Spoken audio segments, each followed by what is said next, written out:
মোংলা বন্দরে মাঙ্কি পক্সের ঝুঁকি এড়াতে বিশেষ সতর্ক ব্যবস্থা নেওয়া হয়েছে। এরই মধ্যে বন্দরে গঠন করা হয়েছে বিশেষ মেডিকেল টিম।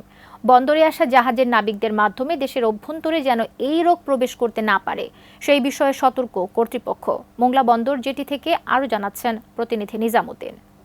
পক্স নিয়ন্ত্রণে ইতিমধ্যেই দেশের দ্বিতীয় সমুদ্র বন্দর মোংলা বন্দর কর্তৃপক্ষ নানা ধরনের পদক্ষেপ গ্রহণ করেছে।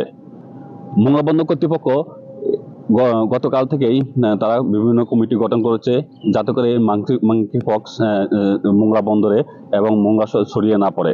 আমরা এখন কথা বলবো মোংলা বন্দর কর্তৃপক্ষের যে মেডিকেল টিম গঠন করেছে, মেডিকেল টিমের প্রধান জনাব রুহুল আমিনের সাথে। আমাদেরকে সতর্ক না দিলেও আমরা তাৎক্ষণিকভাবে পোর্ট হেলথ মোংলাকে চিঠির মাধ্যমে অবহিত করি এবং তারা 18 তারিখেই 6 সদস্য বিশিষ্ট একটি মেডিকেল টিম গঠন করে এবং তারা গতকাল থেকেই ইতিমধ্যে আমাদের জেটির ভিতরেই অবস্থান করে তাদের কার্যক্রম শুরু করেছেন। মোংলা বন্দরে আগত প্রত্যেকটা নাবিকের স্বাস্থ্য পরীক্ষা করে তাদেরকে স্বাস্থ্য সনদ প্রদান করতে হবে।